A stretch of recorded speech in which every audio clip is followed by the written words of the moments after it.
Welcome friends, आज हम देखेंगे इलाहाबाद हाई कोर्ट की टेस्ट सीरीज नंबर 5 का वीडियो सॉल्यूशन। तो सबसे पहले हम देखते हैं जीएस सेक्शन में। तो इसमें पहला क्वेश्चन है, निम्नलिखित में से कौन सा एक सही सुमेलित नहीं है? तो ऑप्शन नंबर ए सही सुमेलित नहीं है, माधवाचार्य का द्वैतवाद होगा, ना कि अद्वैतवाद। अगला क्वेश्चन है, उत्तर प्रदेश सरकार ने किस ऐतिहासिक स्मारक से जुड़वा मछली का चिन्ह लिया है? तो ऑप्शन नंबर बी रूमी दरवाजा करेक्ट है। तो यह लखनऊ में स्थित है, जिसे तुर्की गेट के नाम से भी जाना जाता है। इसका निर्माण नवाब आसफुद्दौला द्वारा 1784 में कराया गया था। अगला क्वेश्चन है, ब्लू विट्रियल का रासायनिक नाम क्या है? सही उत्तर है कॉपर सल्फेट, जिसका रासायनिक सूत्र होता है CuSO4। अगला क्वेश्चन है, केंद्रीय सहकारिता मंत्रालय का गठन किस वर्ष किया गया था? सही उत्तर है 2021। निम्नलिखित में से कौन सा झीलों का जोड़ा सुनहर जोड़ता है? ऑप्शन नंबर बी करेक्ट है, सुपीरियर और ह्यूरॉन। अगला क्वेश्चन है, कौन सा युग्म सही सुमेलित नहीं है? ऑप्शन नंबर बी इनकरेक्ट है, क्योंकि विश्व पर्यटन दिवस होता है 27 सितंबर को। अगला क्वेश्चन है, निम्नलिखित में से किस ग्रह समूह को गैसीय प्लैनेट्स कहा जाता है? क्योंकि वे मुख्यतः हल्की बर्फ, द्रव और गैसों से बने हैं। सही उत्तर है ऑप्शन नंबर सी, शनि, मंगल, बृहस्पति और नेपच्यून। अगला क्वेश्चन है, हाल ही में उत्तर प्रदेश के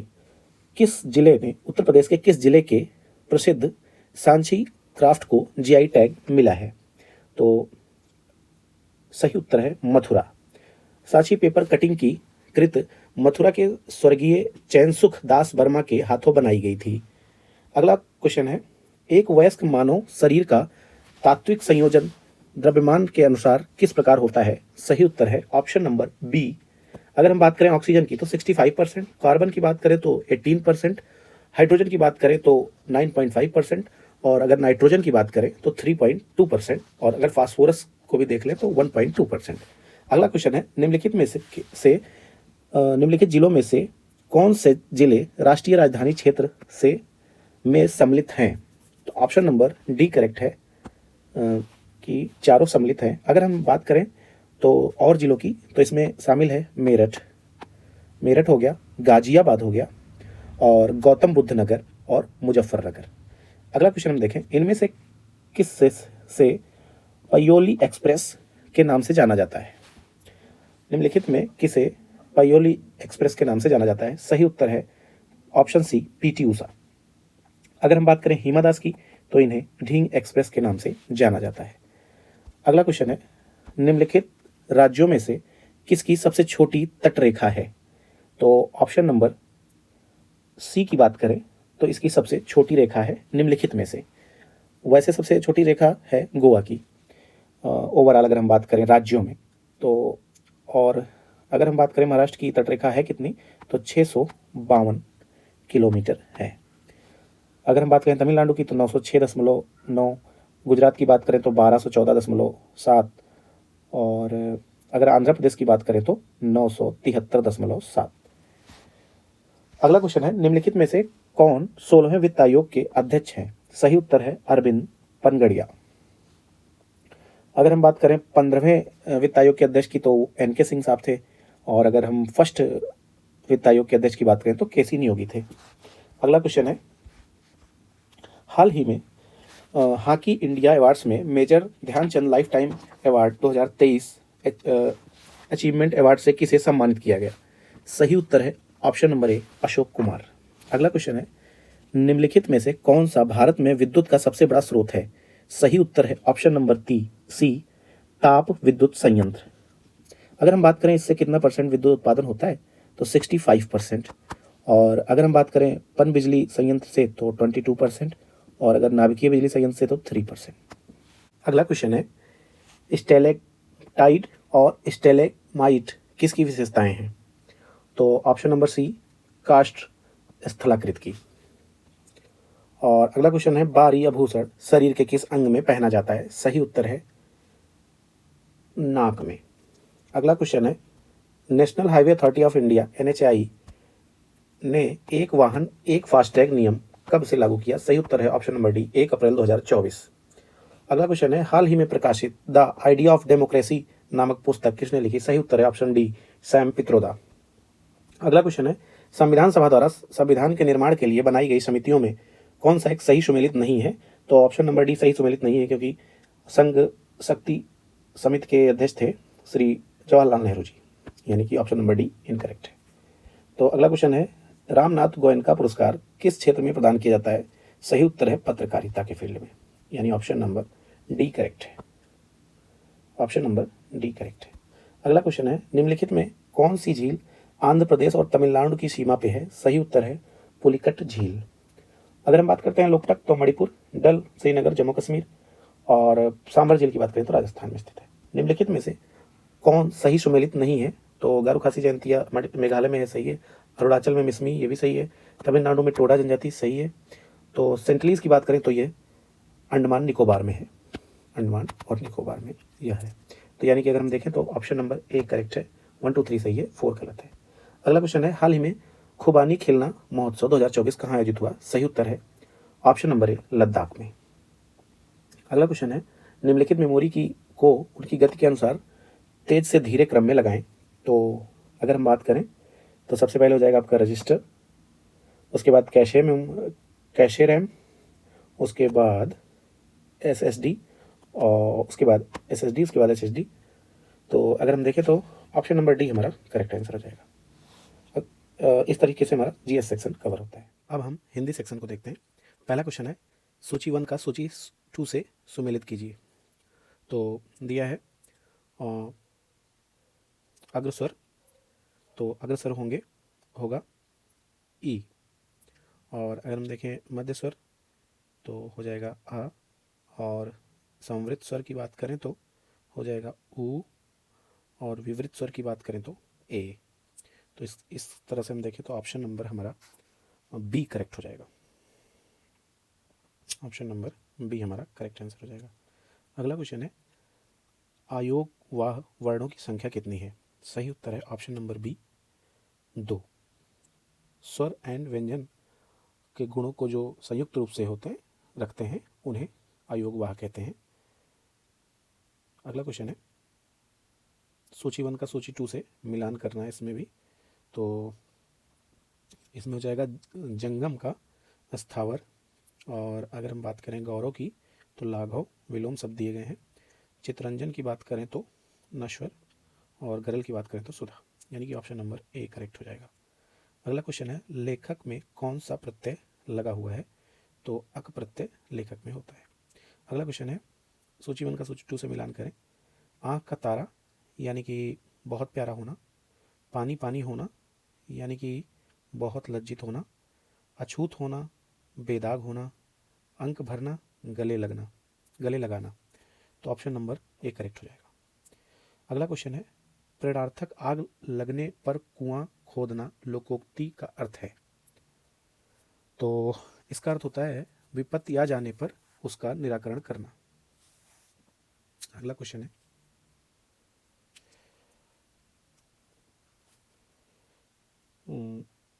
अभ्यागत शब्द में उपसर्ग है, तो अभी उपसर्ग होगा। अगला क्वेश्चन है, सूची 1 का सूची 2 से मिलान कीजिए। तो असुर का दानो, आग का अनल, समानार्थी लिखना है, सिनोनिम्स। तो अश्व का तुरंग और अतिथि का पाहुन। तो इस तरीके से अगर हम मैच करेंगे तो ऑप्शन नंबर 1 करेक्ट हो जाएगा। अगला क्वेश्चन है, मुझे किस प्रकार का सर्वनाम है? सही उत्तर है उत्तम पुरुष सर्वनाम। निम्नलिखित में से कौन सा शब्द अमृत का पर्यायवाची नहीं है? तो सही उत्तर है ऑप्शन नंबर 4, प्राण जो है अमृत का पर्यायवाची नहीं है। इस तरह से हम देखें तो ऑप्शन बी करेक्ट हो जाएगा। अगला क्वेश्चन है, पानी उतरना, पानी उतरना इसका अर्थ क्या होगा? इसका होता है इज्जत जाना। अगला क्वेश्चन है, सूची 1 का सूची 2 से मिलान करें। तो इसमें संधि के बारे में पूछा गया है। तो आ और आ मिलकर दीर्घ संधि बनेगी, आ और ई मिलकर गुण संधि, आ और ई और ऊ मिलकर यण संधि, और ओ और आ मिलकर अयादि संधि। तो इस तरीके से हम अगर देखें तो हमारा ऑप्शन नंबर ए हमारा करेक्ट हो जाएगा। अगला क्वेश्चन है, छंदों में एक चरण की समाप्ति पर किस विराम चिन्ह का प्रयोग किया जाता है? तो कॉमा का प्रयोग किया जाता है, ऑप्शन नंबर ए। अगला क्वेश्चन है सूची 1 का सूची 2 से मिलान करें। अति यु इसमें कौन सी संधि है, तो दीर्घ संधि है और ये मिल रहा है। दिग्गज में व्यंजन संधि है। निश्चल में विसर्ग संधि है और नर ईश में गुण संधि है। इस तरह से हम देखें तो ऑप्शन नंबर बी हमारा करेक्ट होगा। रचना के आधार पर शब्द के कितने प्रकार होते हैं, option number C, option number B 3। इसमें होते हैं रूढ़, यौगिक और यौगिक रूढ़, योग रूढ़। अगला क्वेश्चन है मैं काम से जा रहा हूँ, इस वाक्य में से का कारक है, तो करण कारक होगा। अगला क्वेश्चन है स्त्रीलिंग की पहचान कीजिए, तो मृत्यु जो है वो स्त्रीलिंग शब्द है। अगला क्वेश्चन है चंद्रमा शंख कपूर किस शब्द के अनेकार्थी हैं, सही उत्तर है अब्ज। अगला क्वेश्चन है निम्नलिखित शब्दों में से तद्भव शब्द की पहचान कीजिए, तो ऑप्शन नंबर सी प्यासा तद्भव शब्द है। सही वर्तनी का पहचान कीजिए, सही वर्तनी की पहचान कीजिए, तो विरहिणी सही है, भागीरथी भी सही है और जो सुना भी सही है। अनाधिकार गलत है, अनधिकार होता है, ये मात्रा नहीं होगा। तो ऑप्शन नंबर अगर हम बात करें तो 1 2 3 सही है, 4 गलत है।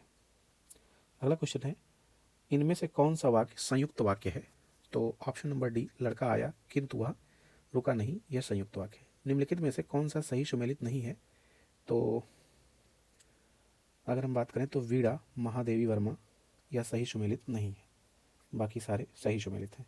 निम्नलिखित में से कौन क्रिया विशेषण का प्रकार नहीं है, तो बात करें तो विस्मय बोधक ये जो है क्रिया विशेषण का प्रकार नहीं है, इसकी जगह पे होगा परिमाणवाचक। सिफारिश किस भाषा का शब्द है, सही उत्तर है फारसी। अगला क्वेश्चन है निम्नलिखित में से रूढ़ शब्द का चयन कीजिए, तो मत जो है वो रूढ़ शब्द है। अब हम देखेंगे मैथ सेक्शन को। पहला क्वेश्चन है 1/3, 3/5, 4/7 और 9/16 का लघुत्तम समापवर्तक यानी एलसीएम हमें फाइंड आउट करना है। तो इसका फार्मूला होता है कि अंश का एलसीएम अपॉन हर का एचसीएफ। तो हर में कुछ कॉमन ही नहीं है तो एचसीएफ 1 हो जाएगा और 1 3 4 9। तो इसका अगर हम एलसीएम फाइंड आउट करें तो एलसीएम 3 की पावर 2, मैक्सिमम पावर्स ली जाती हैं और 3 2 की पावर 2 यही हो जाएगा। तो 3 3 का 9 और 2 2 4 यानी कि 36 अपॉन 1 यानी कि 36 हमारा करेक्ट आंसर हो जाएगा। अगला क्वेश्चन है जब स्थिर पानी में नाव की गति 3 किलोमीटर प्रति घंटा बढ़ा दी जाती है तो 23 घंटे में धारा के प्रतिकूल 460 किलोमीटर की दूरी तय करती है। धारा की गति 5 किलोमीटर प्रति घंटा है, तो नाव द्वारा धारा के अनुकूल 460 किलोमीटर की यात्रा तय करने में लिया गया समय ज्ञात कीजिए जब स्थिर पानी में नाव की गति 4 किलोमीटर प्रति घंटे से घट जाती है। तो इसे हम देखते हैं। स्थिर पानी में गति दी गई है, स्थिर पानी में नाव की गति दी गई है 3 किलोमीटर प्रति घंटा और धारा की गति दी गई है 5 किलोमीटर प्रति घंटा। इसको लिखते हैं डी से धारा और सी से हम लिख देते हैं नाव। तो 23 घंटे में तय की गई दूरी 23 घंटे में दिया है कितना 460 किलोमीटर। तो नाव द्वारा धारा के प्रतिकूल तय की गई दूरी लिया गया समय क्या हो जाएगा डी बाई स्थिर। इसका हो जाएगा आपका कि नाव द्वारा धारा के प्रतिकूल द्वारा यात्रा में तय करने में लिया गया समय, तो हो जाएगा हमारा डी अपॉन स्थिर पानी में नाव की गति और माइनस धारा की गति। तो स्थिर पानी में नाव की गति और माइनस हो जाएगा आपका धारा की गति। तो हम इसको लिखते हैं स्थिर पानी में नाव की गति को सी लिख लेते हैं और उस धारा की गति को लिखते हैं डी, माइनस डी कर लेंगे। और नाव द्वारा धारा के अनुकूल यात्रा में करने में लिया गया समय जो होगा ये हो जाएगा डी अपॉन क्या हो जाएगा सी प्लस डी। और माना नाव की गति अगर हम मान लें एक्स है, अगर हम मान लें नाव की गति एक्स है तो इसको मिटाना पड़ेगा क्योंकि थोड़ी सी स्पेस की कमी है। तो मान लेते हैं हम कि नाव की गति एक्स है, तो हमारा हो जाएगा 23 23 is equal to 460 upon x plus 3 minus 5। इस तरह से हम इसको सॉल्यूशन करेंगे तो आ जाएगा 1 is equal to 20 by x minus 2। इसको और सिंप्लीफाई करेंगे तो x इक्वल टू हमारा 22 किलोमीटर पर आवर आ जाएगा। और अगर हम आवश्यक समय की बात करें तो आवश्यक समय की बात करेंगे हम तो 460 बाई 18 माइनस क्या हो जाएगा 460 18 माइनस 18 प्लस 5 यानी कि 23 हो जाएगा। तो ये हो जाएगा आपका 20 आवर यानी कि टाइम लगा। तो ऑप्शन नंबर सी हमारा करेक्ट हो जाएगा। अगला क्वेश्चन है 10, 15 और 12 का चतुर्थानुपात हमें फाइंड आउट करना है।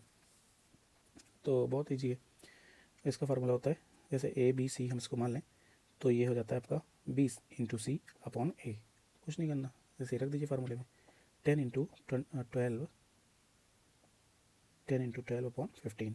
इसको सॉल्व करेंगे कट पिट के 8 आ जाएगा, यानी हमारा ऑप्शन नंबर 1 करेक्ट हो जाएगा। एक पानी की टंकी है 504 सेकंड में भर सकता है और पाइप बी है उसी को 252 सेकंड में भर सकता है। दोनों पाइपों को एक साथ खोल दिया जाता है तो टंकी को भरने में कितना सेकंड लगेगा। ये तो बहुत ईजी है। ए बी 504 और 252 है, तो यहाँ से हम निकाल लें इसकी एफिशिएंसी। तो एलसीएम ले लेंगे 504 तो 1 और ये 2, कुछ नहीं करना 504। अब दोनों मिलके काम करेंगे तो 504/3 हो जाएगा। तो इसको डिवाइड कर देंगे तो कट पिट के 168 हमारा। अगला क्वेश्चन में दिया है अंकिता ने 3 खिलौने बेचे, एक को 25% लाभ पे 1500 रुपये में, एक को 50% हानि पर 2800 रुपये में और एक को 25% लाभ पर 3500 रुपये में बेचा। तो पूछा गया है कुल मिलाकर उसे हानि और या लाभ हुआ और कितना हुआ। तो हम एक चार्ट बना देते हैं सीपी, प्रॉफिट या फिर लॉस। तो अगर उसने 25% लाभ पर बेचा और उसे 1500 रुपये में बेचा तो यानी कि सीपी रही होगी 1200 रुपये और प्रॉफिट उसे हुआ 300 रुपये का। और अगर हम देखें कि 2800 रुपये में उसे 50% का लॉस हो रहा है तो यानी कि 5600 रुपये उसकी सीपी रही होगी और 2800 रुपये का उसे लॉस हो रहा है, माइनस इसको तो नोट कर लेते हैं। और 25% लाभ पे 3500 रुपये में बेचा यानी कि 2800 रुपये उसकी सीपी रही होगी, तो यानी कि 700 रुपये उसे प्रॉफिट मिला होगा। तो कुल मिला के अगर हम देखें तो ये हो जाएगा 9600 और ये हो जाएगा आपका माइनस 1800 रुपये का लॉस हुआ। बस हम इसका प्रॉफिट परसेंटेज इसका परसेंटेज निकाल लें कि माइनस 1800 9600 का कितना प्रतिशत है। कुछ जगह की थोड़ी कमी है तो इसमें हम लिख लेते हैं कि माइनस 1800 बटे 9600 इंटू 100 में 00 कैंसिल और इसको हम डिवाइड करेंगे तो हमारा आ जाएगा 18.75 और चूँकि माइनस में था तो ये ऑप्शन नंबर डी यानी कि हानि हो जाएगी। अगला क्वेश्चन है दी गई आकृति में ABCD एक वृत्तीय बिंदु है तो x का मान, चूँकि दिया है कि ये चक्रीय चतुर्भुज है, चूँकि एक वृत्तीय बिंदु है तो चक्रीय चतुर्भुज होगा। तो चूँकि ये स्ट्रेट लाइन है, अगर स्ट्रेट लाइन पे ओवरऑल एंगल 180 होता है तो ये अगर 130 है तो बचा हुआ एंगल आपका 50 हो जाएगा। अगर ये 50 है और ये चक्रीय चतुर्भुज है तो ये आपका इन दोनों का सम 180 होना चाहिए, तो ये 130 हो जाएगा। और अगर ये 130 है तो ये फिर स्ट्रेट लाइन हो गई और स्ट्रेट लाइन पे अदर साइड में जो एंगल होगा वो 180 माइनस ये वाला एंगल होगा, तो ये वाला एंगल 130 है तो एक्स की वैल्यू हो जाएगी 180 माइनस 130 यानी कि 50 हमारा करेक्ट आंसर है, ऑप्शन नंबर ए। अगला क्वेश्चन हम देखते हैं 3 बहनें हैं, अन्ना, लया, सना एक पिकनिक पर गई। उसकी माता ने 100 रुपये के 3 50 का एक नोट दिया। उसने 20 रुपये प्रति बोतल की दर से 4 बोतल जूस खरीदा। फिर उन्होंने शेष राशि को समान रूप से बांट लिया। तो सना का हिस्सा, ये तो बहुत ईजी है। तो 3 नोट 100 के दिए थे तो 300 रुपये हो गए और प्लस 50 रुपये, एक नोट 50 का था तो कुल मिला के 350 रुपये उन्होंने दिए थे। और 80 रुपये की उन्होंने बोतल खरीद ली जूस वाली, तो माइनस कर लीजिए 270 डिवाइड बाई 3 90 रुपीज़ दूसरों उनके हिस्से में। अगला क्वेश्चन है एक कार 5 घंटे में अपनी पूरी यात्रा के दौरान पहले 45 मिनट एक निश्चित गति से, अगले 75 मिनट 85 किलोमीटर प्रति घंटा, अंतिम 3 घंटे 70 किलोमीटर प्रति घंटा की रफ्तार से चलती है। तो पूरी यात्रा के दौरान उसने 73 किलोमीटर प्रति घंटा की रफ्तार, मान लीजिए एवरेज स्पीड थी उसकी, तो पहले 45 मिनट उसकी स्पीड क्या थी ये पूछा गया है। तो टोटल टाइम हमें दिया है एक हिसाब से कितना, 5 घंटे। हमें पता है distance equal to speed into time होता है। अगर हम स्पीड की बात करें तो डिस्टेंस अपॉन टाइम होता है, टाइम की बात करें तो डिस्टेंस अपॉन स्पीड हो जाता है। एवरेज स्पीड की अगर हम बात करें तो total distance upon total time.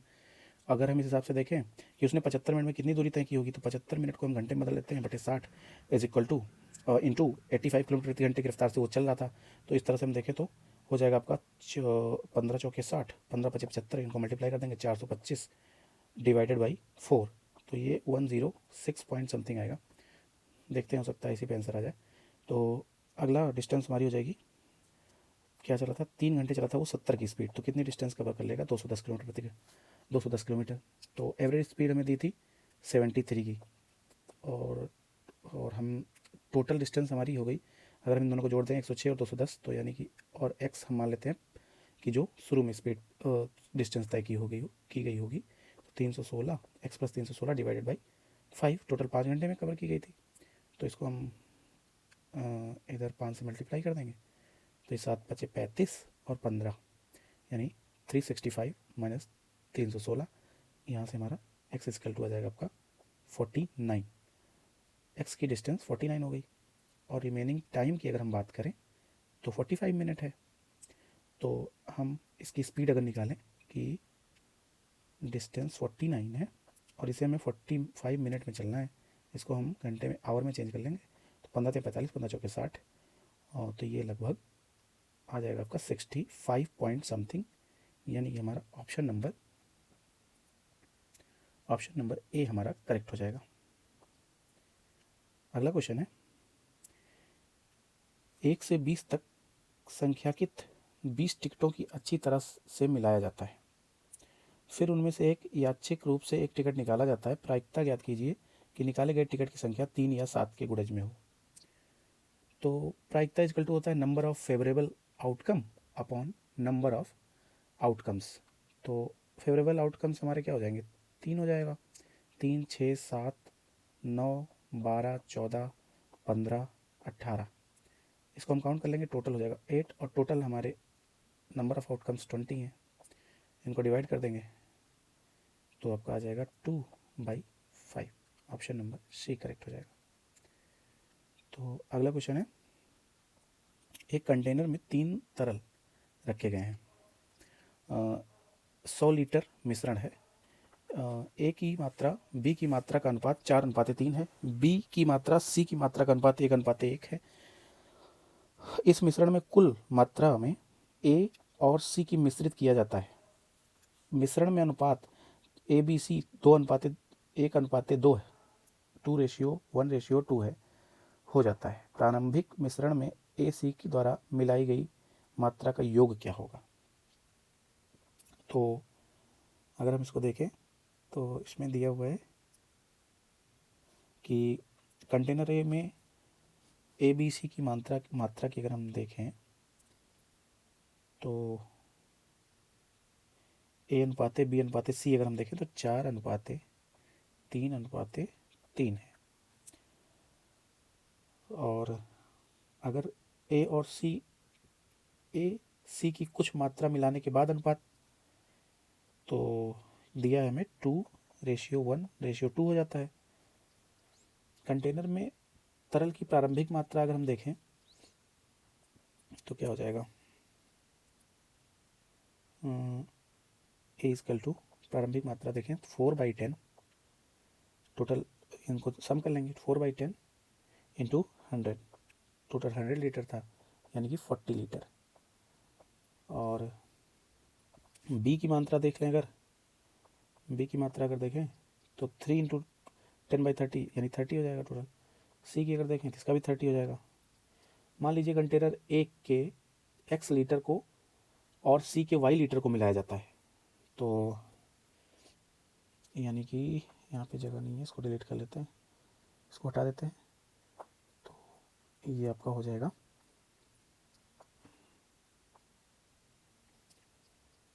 कि 40 plus x ratio 30 equal to 2:1 ये तो गिवन ही है, तो 40 plus x, 40 plus x is equal to 60, x is equal to 20 आ जाएगा। अब अगर हम ऐसे उसको देख लें कि 30 प्लस रेशियो 30 प्लस वाई कर लेते हैं, 30 प्लस वाई, जो कुछ भी ऐड हुआ हो वाई की जगह पर रख लेते हैं। और हमें गिवन है क्या रेशियो है, 1:2 है, तो यहाँ से हम वाई की वैल्यू निकाल लेते हैं। वाई आ जाएगा आपका 30, तो जब वाई 30 आ जाएगा तो ए और सी की मिश्रित मात्रा का योग 20 प्लस 30 यानी 50 लीटर। अगला क्वेश्चन है, ए बी सी की औसत आयु 98/3 है। ए की आयु बी और सी की आयु की संयुक्त आयु की अनुपात 2:5 है। बी की आयु का ए और सी की संयुक्त आयु से अनुपात 16:33 है, तो सी की आयु वर्षों में कितनी होगी? तो हम देख लेते हैं इस क्वेश्चन को।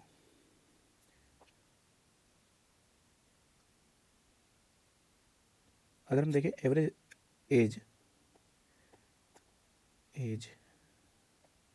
ऑफ ए बी सी, तो 98/3 दिया है, 98/3। A ratio B plus C अगर हम देखें तो 2:5 दिया है। B ratio A plus C देखें तो 16:33 गिवन है। और यानी कि अगर हम इनको जोड़ें तो ए प्लस बी प्लस सी, नहीं ये भी तो गिवन है, 98/3 गिवन है।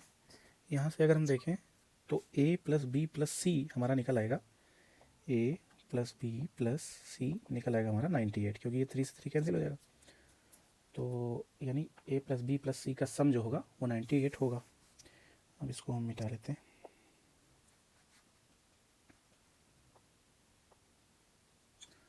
अब हम कह सकते हैं A upon B plus C is equal to 2/5, ऐसा गिवन है। और कांस्टेंट हम के ले लेते हैं इंटू के, और इसके बाद बी अपॉन ए प्लस सी हमें गिवन है 16/33, इसका भी कांस्टेंट हम के ले लेते हैं। तो चूँकि दोनों का सम तो बराबर ही होना चाहिए, क्योंकि अगर हम देखें ए प्लस बी प्लस सी अगर कर लें बी प्लस, तो ए बी सी का वैसे तो सम तो बराबर ही होना चाहिए, क्योंकि रेशियो क्वांटिटी तो सेम ही है। तो यहाँ पे हम देखेंगे 16 + 33 करेंगे तो 49 आ जाएगा, तो यहाँ भी 49 होना चाहिए। तो 49 करने के लिए हम इसको 7 से मल्टीप्लाई कर देते हैं, तो ये भी हो जाएगा 49, यानी 14K/35K, और ये है 16K/33K। तो यहाँ से हम कह सकते हैं कि A = 14K, B = 16K और C = 19K। तो A + B + C = 49K, और 49 यानी A + B + C हमने अभी पहले देखा था इक्वल टू था 98K, तो 49K इक्वल टू हम लिख सकते हैं 98K, K = 2। तो अब हमें C फाइंड आउट करना है, तो C हमारा 19K है, तो C इक्वल टू हो जाएगा 19 × 2 यानी 38, यानी हमारा ऑप्शन नंबर डी करेक्ट हो जाएगा। अगला क्वेश्चन है 1 + A + A³ + A5 + ... A⁻, 2015।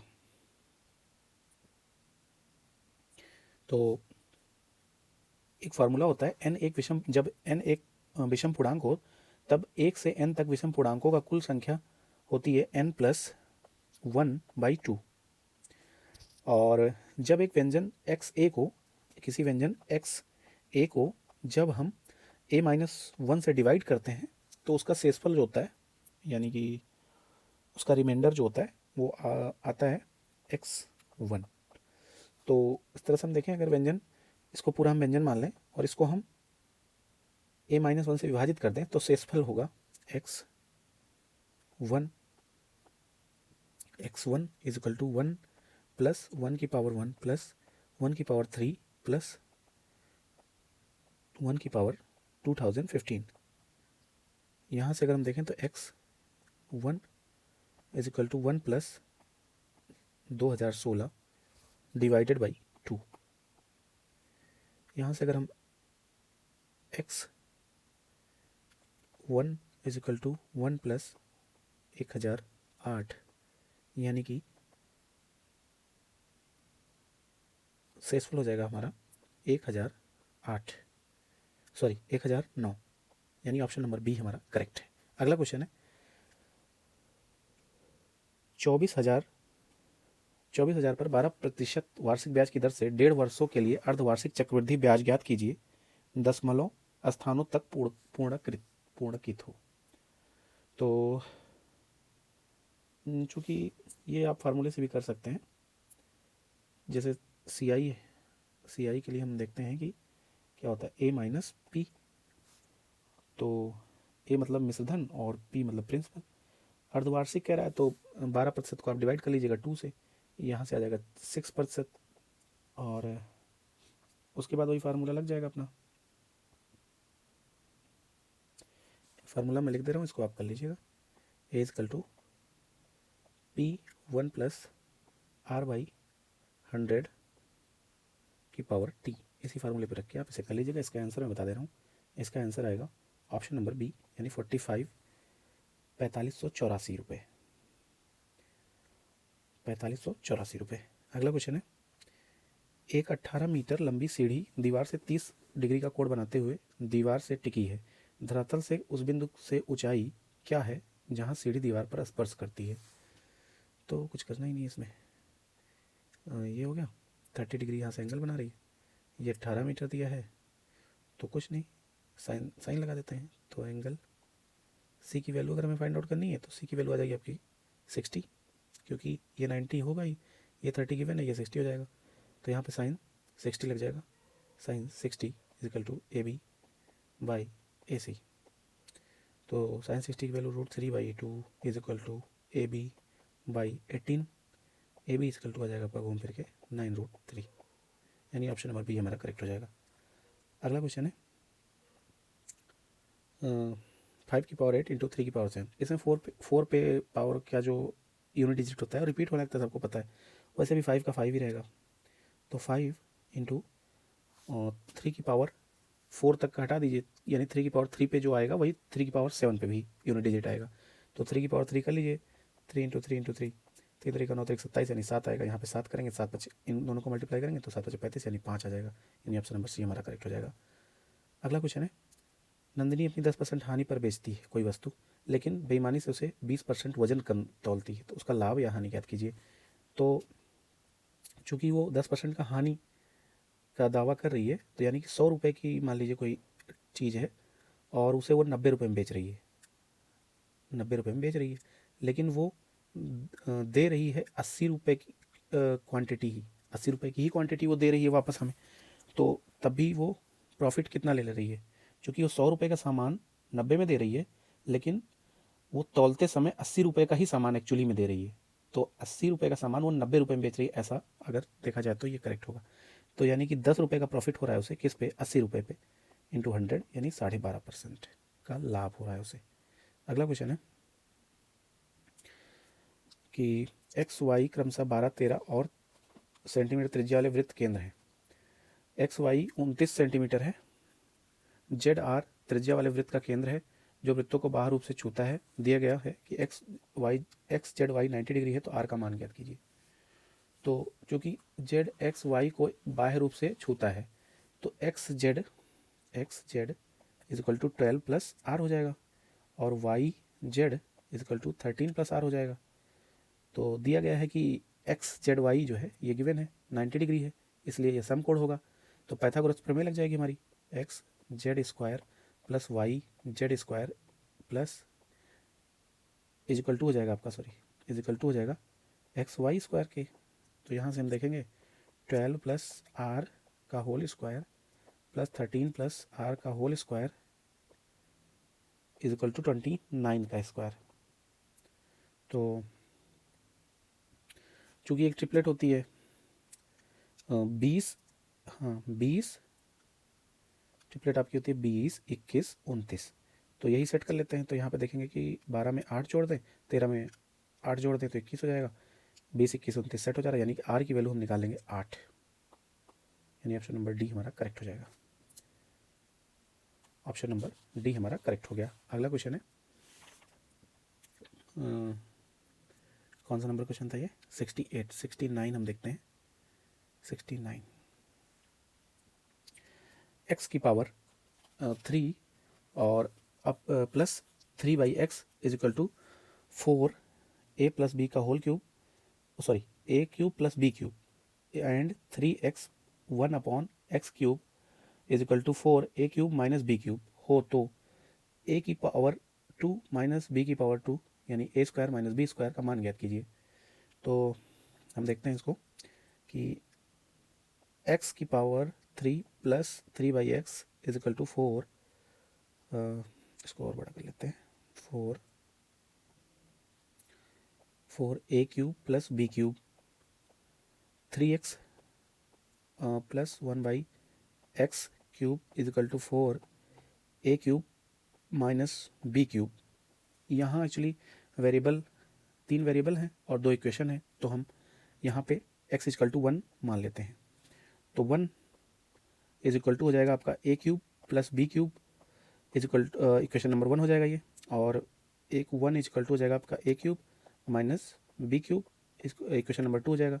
इसका सोल्यूशन करेंगे तो a इक्वल टू 1 आ जाएगा और b इक्वल टू 0 हो जाएगा। तो यहाँ से हमसे पूछा गया था a स्क्वायर यानी कि 1 का स्क्वायर माइनस 0 का स्क्वायर यानी 1, हमारा ऑप्शन नंबर सी करेक्ट हो जाएगा। और अगला क्वेश्चन हम देखते हैं, ऑप्शन नंबर सी हमारा करेक्ट हो जाएगा। अगला क्वेश्चन हम देखते हैं, 6 cos theta plus 5 sine theta is equal to X. तो sine 6 sine theta minus 5 cos theta is equal to Y, तो X square plus Y square का मान ज्ञात कीजिए। तो यहाँ पे हम देखते हैं कि क्या हमारा सेट होता है ट्रिग्नोमेट्रिक रूप से। तो यहाँ पे चूँकि दिया है 6 cos theta plus 5 sine theta, तो यहाँ पे यानी कि हमें दिया है a cos theta plus b sine theta, sine theta is equal to x given है मान लीजिए, और a sine theta minus b cos theta is equal to y given है। तो यहाँ से हम कह सकते हैं कि अगर दोनों का स्क्वायर कर दें तो sine square theta plus cos square theta is equal to 1 हो जाएगा, इधर sine square theta plus cos square theta is equal to 1 हो जाएगा। तो यहाँ पे हम कह सकते हैं कि x square plus Y square is equal to A square plus B square. तो यहाँ से अगर हम देखें तो a cos theta plus b sine theta is equal to 6 cos theta plus 5 sine theta is equal to x, और a cos theta minus b sine theta is equal to 6 sine theta minus 5 cos theta is equal to y। अब हम इसका जब वो चूँकि हमने यहाँ निकाल लिया कि x square plus Y square is equal to A square plus B square, तो यहाँ पे हमें पता चल गया कि A square A is equal to 6 और बी इजकल टू 5 है, तो इसका स्क्वायर कर देंगे। तो यहाँ पे 6 का स्क्वायर 36 और 25 का स्क्वायर, सॉरी 5 का स्क्वायर 25, तो दोनों को ऐड करेंगे तो 61, हमारा ऑप्शन नंबर सी करेक्ट हो जाएगा। अगला क्वेश्चन है 71 नंबर क्वेश्चन है आपका, 71 नंबर क्वेश्चन है आपका कि 84 सेंटीमीटर 77 सेंटीमीटर और क्या नाम है 84 सेंटीमीटर 77 सेंटीमीटर और 63 सेंटीमीटर आयाम वाले एक ठोस आयताकार शीशे के टुकड़े से 2.1 सेंटीमीटर त्रिज्या वाले कितने गोलाकार कंचे प्राप्त किए जा सकते हैं। तो इसको देखते हैं हम देखते हैं कि हमारे पास जैसे गोले का आयतन का फार्मूला होता है क्या, 4/3 पाई आर क्यूब, और घनाभ का आयतन होता है आपका LBH। तो मान लेते हैं गोलाकार कंचों की संख्या n है, तो हमारा हो जाएगा 84 इंटू 77 इंटू 63, ये तो LBH हो गया, और इधर हमें n मान ले रहे हैं, into 4/3 into 22/7 into 2.1 into 2.1 into 2.1, क्योंकि पाई आर क्यूब होता है ना। तो इसको हम सोल्यूशन करेंगे तो n इजकल टू हमारा आ जाएगा, इसको आप लोग सॉल्व कर लीजिएगा, कट पिट किया जाएगा 10,500। अगला क्वेश्चन है, कुछ नहीं है, प्लस का अर्थ इंटू है, इंटू का माइनस है, प्लस का सॉरी डिवाइड का प्लस है, माइनस का डिवाइड है। इसको आप लोग खुद से कर लीजिएगा, सेल्फ से कर लीजिएगा इसको। नेक्स्ट क्वेश्चन है, एक व्यक्ति के पास 10 रुपये, 5 रुपये और 2 रुपये मूल्य वर्ग के कुछ सिक्के हैं। 10 और 5 सिक्कों की संख्या गुणनफल, 5 और 2 के सिक्कों की संख्या गुणनफल और 2 और 10 के सिक्कों का गुणनफल अनुपात दिया है 3:4:2 है। यदि व्यक्ति के पास न्यूनतम कितनी धनराशि हो सकती है? तो अनुपात दिया है 3:4:2। तो 6 से गुणा करने पर हमें प्राप्त होगा 18, 24, 12। तो इस प्रकार हम इसे लिख सकते हैं कि 6 × 3 रेशियो 6 × 4 × 4 × 3। इससे हम मान सकते हैं कि 10 रुपये के सिक्कों की संख्या 3 और 5 रुपये के सिक्कों की संख्या 6 और 2 रुपये के सिक्कों की संख्या 4 है। तो न्यूनतम संभावित धनराशि आपकी हो जाएगी 10 × 3 + 5 × 6 + 2 × 4। तो इसे हम ऐड कर लेंगे तो ये 68 हमारा करेक्ट आंसर हो जाएगा। अगला क्वेश्चन है, एक दूध वाले के पास दूध का मिश्रण है। एक दूध वाले के पास दूध का मिश्रण है जिसमें दूध और पानी का अनुपात 7:4 है। वह इस मिश्रण में से 55 लीटर बेच देता है। उस मिश्रण में 20 लीटर दूध की जगह पानी मिला देता है। मिश्रण में 20 लीटर और पानी मिला देता है। अब मिश्रण में दूध और पानी का अनुपात 7:6 हो जाता है। इस प्रकार मिश्रण की नई मात्रा ज्ञात कीजिए। तो मिश्रण की नई मात्रा हमसे पूछ रहा है, तो हम क्या करें इसमें कि हमें दिया है कि सी दूध और पानी का अनुपात दिया है, सॉरी ऑप्शन नंबर चलिए करा देता हूँ। तो दूध और पानी का, मिल्क और वाटर का रेशियो दिया है 7:4। बेचा गया मिश्रण कितना था? बेचा गया मिक्सचर जो था, मिक्सचर वो था 55 लीटर। तो शुद्ध पानी मिलाया गया 20 लीटर, शुद्ध पानी मिलाया गया 20 लीटर। अब माना कि दूध और पानी क्रमशः, दूध यानी मिल्क और पानी अब जो क्रमशः हैं, मिल्क और वाटर, वो आपके हैं 7x और 4x। तो 55 लीटर उसमें से निकाल लिया गया था। तो 7x + 4x = 55।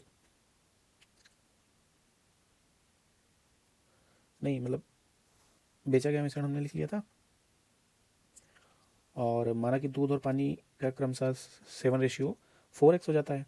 फिर हम 7 और 4 दूध के मिश्रण से 55 लीटर पानी निकाला गया था। तो यानी कि 7x + 4x = 55। यहाँ से अगर हम इसको ऐड करेंगे तो x = आ जाएगा 55 / 11 यानी x = 5 आ जाएगा। अतः मतलब जो है फिर कह सकते हैं कि 35 लीटर दूध और 20 लीटर पानी निकाल दिया गया था। अब हम देखेंगे कि 20 लीटर पानी डालने पर तो 7x, यहाँ से देख लेते हैं, 7x / 4x + 20 = 7/6 हो जाएगा। यहाँ से अगर हम इसको डिवाइड करेंगे तो x = 10 आ जाएगा। तो अब हम समीकरण x की वैल्यू रख देते हैं। भाई x की वैल्यू हमारी 10 आ गई, हम x की वैल्यू रख देंगे। तो x की वैल्यू हम रखेंगे जब इसमें, तो क्या आ जाएगा 70/40 + 20 = 7/6। यहाँ से 70/60 आ जाएगा जो कि 7/6 हो जाएगा। अब अतः मतलब अब चूंकि 7/6 के रेशियो में है और x की वैल्यू हम 10 निकाल चुके हैं, तो इस दोनों रेशियो को जोड़ लेंगे। 7 + 6 यानी 13, 13 × 10 यानी 130 लीटर हमारा नई मिक्सचर की मात्रा हो जाएगी। लास्ट क्वेश्चन है, दी गई आकृति में ABC और AD त्रिभुज हैं दो। त्रिभुज AD का क्षेत्रफल दिया है 18 वर्ग सेंटीमीटर, तो त्रिभुज ABC का क्षेत्रफल हमसे पूछा गया है। तो समरूप त्रिभुज बनेगा। तो सिमिलरिटी इसमें लग जाएगी कि भाई सिमिलरिटी जब होती है तो AD मतलब इनकी साइड्स का स्क्वायर जो होता है, उनका रेशियो जो होता है वो इक्वल टू उनके एरिया के रेशियो के बराबर होता है।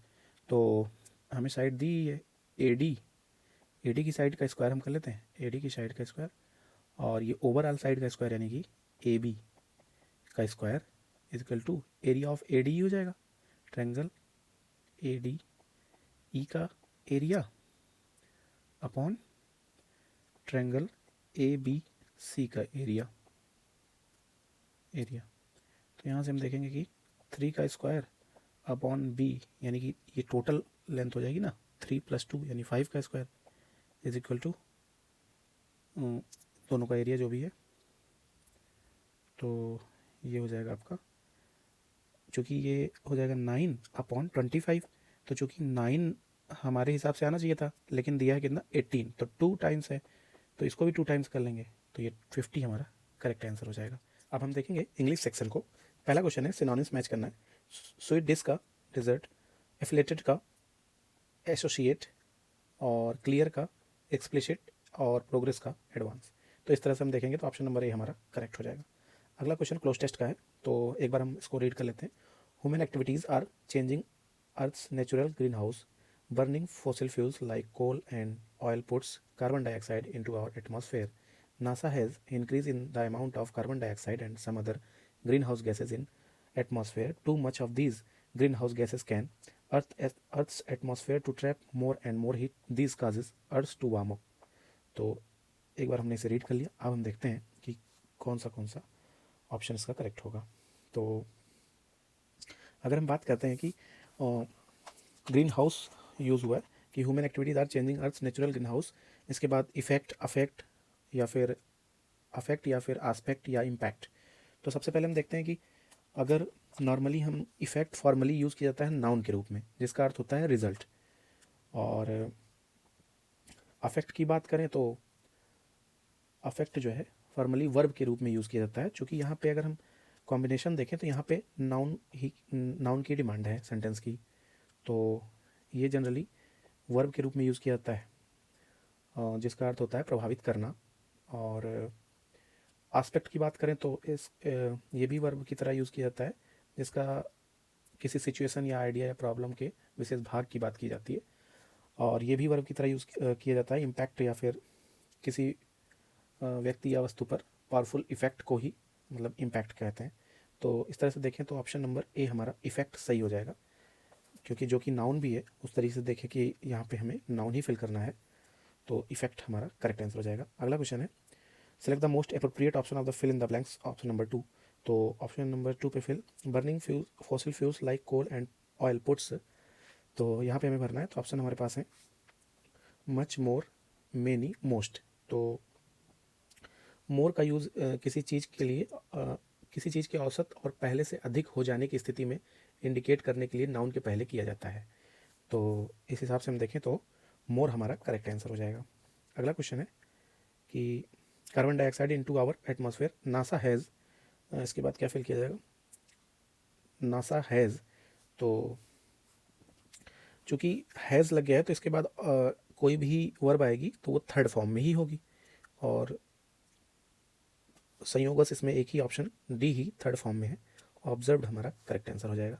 वैसे देखें तो क्योंकि स्ट्रक्चर होता है ना कि subject plus has have plus verb की थर्ड फॉर्म, तो थर्ड फॉर्म एक ही है, तो हमारा ऑप्शन नंबर डी करेक्ट हो जाएगा। अगला क्वेश्चन है select the most appropriate for option blank 4। तो ब्लैंक 4 है, यहाँ पे मोर हो गया। More increases in the amount of carbon dioxide and some other greenhouse gases in, option हमारे पास थे इट्स, आवर, देयर, आवर्स। तो चूँकि बैकवर्ड रीडिंग में हमने देखा कि आवर एटमॉस्फेयर यूज़ हुआ है, अतः पैरेलल कंस्ट्रक्शंस में आवर एटमॉस्फेयर यूज़ होगा, तो यानी ऑप्शन नंबर बी हमारा करेक्ट हो जाएगा, आवर। अगला question fill in the blanks number 5 के लिए है। तो हम देखते हैं कि our atmosphere too much these greenhouse gases can, option हमारे पास थे इफेक्ट, रीज़न और सोर्स एंड कॉज, ये सब हमारे ऑप्शन थे। तो अगर हम देखें कि इफ़ेक्ट तो यूज़ होगा नहीं, क्योंकि वर्ब के रूप में यूज़ होना है। अभी हमने आपको बताया था कि ये वो नाउन है, तो इस हिसाब से हम देखें तो सोर्स भी नाउन है। कॉज की बात करें तो यह वर्ब है, तो ऑप्शन नंबर डी हमारा करेक्ट आंसर है। अगला क्वेश्चन है, select the most appropriate passive form of the given sentence. The flood victims of Assam have to make highway their home every year. तो हमारा ऑप्शन नंबर ए correct है, क्योंकि has to be made their home every year by the flood victims of Assam. तो ये हमारा option number A correct हो जाएगा। अगला क्वेश्चन है, अंडरलाइन किए हुए सेंटेंस को देखना है कि इसमें क्या चेंज हो सकता है। तो learning a poem by heart is meaningless if you do not understand it. तो नो इम्प्रूवमेंट रिक्वायर्ड, क्योंकि अगला क्वेश्चन है PQRS का या रीअरेंजमेंट का। तो इसमें दिया है कि we have flower arrangements to suit everybody at all prices, we have also make playings easy and we accept all major credit cards at our shops और you can pay online, whether it is birthdays, weddings, or even the sad times like funerals. Fancy Flowers is there to make it easy. Established in 2002, Fancy Flowers has branches all over the country. तो अगर इसको हम rearrange देखें तो D option में noun का use हुआ है। फैंसी फ्लावर्स इंट्रोड्यूस किया गया है, इसे 2002 में इस्टेब्लिश किया गया था। तो फैंसी फ्लावर्स की ब्रांचेस पूरी कंट्री में हैं, ऐसा बताया गया है। इंट्रोडक्टरी सेंटेंस एक स्टैंड एलोन सेंटेंस होता है जो सीक्वेंस को स्टार्ट करते हैं। तो अतः डी सीक्वेंस जो है स्टार्टिंग करेगा, जो केवल दो ही विकल्प में है, ऑप्शन सी और ऑप्शन डी में। तो सी में डिफरेंट टाइम को बताया गया है, चाहे बर्थडे, वेडिंग्स और फ्यूनरल्स या फैंसी फ्लावर्स, सबको ईजी बताता है। तो तथा बी में एल्सो यूज़ हुआ है, जो पहले बताए गए किसी अरेंजमेंट के सपोर्टिव आर्गूमेंट को एलोब्रेट करने के लिए यूज़ की होता है, जो सी में बताए गए आर्गूमेंट को एलोब्रेट करता है। और सी बी में ईजी एक कॉमन फैक्टर है, जो केवल ऑप्शन डी में मैच कर रहा है, यानी हमारा ऑप्शन नंबर डी करेक्ट हो जाएगा। अगला क्वेश्चन है, direct form of the sentence पूछा है। The policeman told the boys that they could not park their car there. तो इसमें हमारा हो जाएगा, जैसे टोल्ड की जगह हो जाएगा सेड टू और कुड की जगह कैन। दो चीज़ देख लेते हैं मेनली। तो ऑप्शन नंबर देखते हैं कौन से में, उसमें तो नहीं हुआ है, सेड टू तो है लेकिन कुड लग गया है। तो देखते हैं, ऑप्शन नंबर बी हमारा करेक्ट हो जाएगा। अगला क्वेश्चन है, select the word which means the same as the group of words a large single detached house with a single or double storey. तो ऑप्शन नंबर सी बेंगलो। अगला question है, select the option, no improvement वाला question है, तो इसमें कौन सा improvement है कि नहीं, करना आवश्यक है कि नहीं, ये पूछा गया है। She is as good if not better than her sister. तो not better than, not better than का मतलब कि वर्स और ऑलमोस्ट सेम। तो यहाँ पे चूँकि एज के साथ एज गुड एज यूज़ होता है, इसका जो स्ट्रक्चर होता है एज प्लस एडजेक्टिव या फिर एडवर्ब प्लस एज, इस फॉर्मेट में ये यूज़ होता है। तो एज गुड एज होगा। तो इस तरीके से हम देखें तो ऑप्शन नंबर बी करेक्ट हो जाएगा। अगला क्वेश्चन है, which one of these is synonyms of docile. तो ऑप्शन नंबर सबमिसिव हमारा करेक्ट आंसर होगा। जिसके और सिनोनिम्स हो जाएंगे आपके कंट्रोलेबल, ओबीडियंट, ट्रैक्टेबल या कंप्लियंट। अगला क्वेश्चन है, select the most appropriate active form. तो Rani's car is 12 year old but it has not been used much.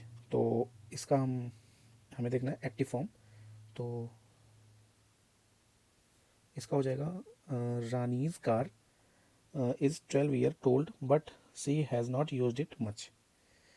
अगला क्वेश्चन है, select the most appropriate direct speech. The driver asked passer by if he could tell him the way to the market. इसमें हमें क्या करना है, direct speech में भी लिखना है। तो हमारे लिए ऑप्शन नंबर सी करेक्ट हो जाएगा। The driver said to a passer by, can you tell me the way to the market. यहाँ पे भी ड्राइवर है, शायद मैंने गलती से कुछ बोल दिया था। अगला क्वेश्चन है, select the word which means the same as the group of words one who talks to oneself। तो one who talks to oneself होता है सोलिलोक्विस्ट। ऑप्शन नंबर ए हमारा करेक्ट हो जाएगा। अगला क्वेश्चन है, select the option that express the given sentence in direct speech. Your sister will say that she has lost her pen again. तो option number B हमारा correct हो जाएगा। अगला क्वेश्चन है, select the most appropriate meaning of the given idiom fight shy of. तो इसका meaning होता है टू अवॉइड। अगला क्वेश्चन है, जम्बल्ड का है। तो इसमें है कि एक बार पढ़ लेते हैं। He had agreed to feed him, pay him 12 rupees a month and find him somewhere to stay. A month salary was paid in advance.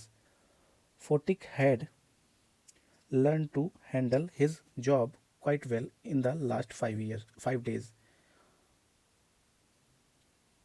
Upen Babu was a good man who had helped a lot. तो हम देखते हैं D, UPenn बाबू के लिए बताया गया है कि वो गुड मैन है, उन्होंने बहुत हेल्प की। और ए में एलोबरेट किया गया है हेल्प कैसे की, फीड करने के लिए एग्री हुए, 12 रुपीज़ सैलरी पे एंड स्टे के लिए जगह भी फाइंड की। अतः डी के बाद ए यूज़ होगा। तो ये तो हमें कंफर्म हो गया कि डी के बाद ए यूज़ होगा। अब डी के बाद ए यूज़ होगा तो बी में हेल्प को फर्दर एक्सप्लेन करते हुए बताया गया है कि 1 मंथ सैलरी एडवांस दी, अतः डी ए बी होना चाहिए। तो डी ए बी खाली ऑप्शन नंबर बी में है, तो ये हमारा करेक्ट आंसर बी हो जाएगा। अगला क्वेश्चन है, select the option express the given sentence in active voice. Nothing can be achieved without hard work. तो nothing can be achieved without hard work. तो option number D, one can achieve nothing without hard work. ये आपका option number D correct हो जाएगा। अगला question है, select the word which means the same as the given group of words। a book or set of books giving information or many subjects or on many aspects of one subject and typically arranged alphabetically। तो option number सी हमारा encyclopedia correct हो जाएगा। अगला question है कि substitute of the given words, group of words, symbols of royalty. तो रिगेलिया, option number D हमारा correct हो जाएगा। अगला क्वेश्चन है कि ग्रामेटिकल एरर फाइंड आउट करना है। तो हमसे पूछा गया, the people living in a coastal areas were evacuated by time. By time ना होके इन टाइम होगा। ऑप्शन नंबर सी करेक्ट होगा। Select the most appropriate word to substitute the given group of words. A case for keeping a sword. तो option number B हमारा correct होगा, शायद। अब और अगला क्वेश्चन है, या लास्ट क्वेश्चन है इंग्लिश सेक्शन का, फाइंड द मिस स्पेल्ड। तो अप्रोप्रिएट सही है, टाइटल भी सही है, मिशन भी सही है, पैसेज गलत है। पैसेज की स्पेलिंग होती है PASSAGE। यानी अब इस तरह से हमारा इंग्लिश सेक्शन भी कंप्लीट होता है। हमारी इलाहाबाद हाई कोर्ट से संबंधित टेस्ट सीरीज चल रही है, जूनियर असिस्टेंट, स्टेनोग्राफर, ड्राइवर। इसको हम ज्वाइन करने के लिए हमारे टेलीग्राम चैनल यूपी एग्ज़ाम वाले को ज्वाइन करें और हमारे यूट्यूब चैनल को सब्सक्राइब करें। इस टेस्ट सीरीज़ को ज्वाइन करने के लिए हमारी तरफ से इस वीडियो के डिस्क्रिप्शन में लिंक दी गई है।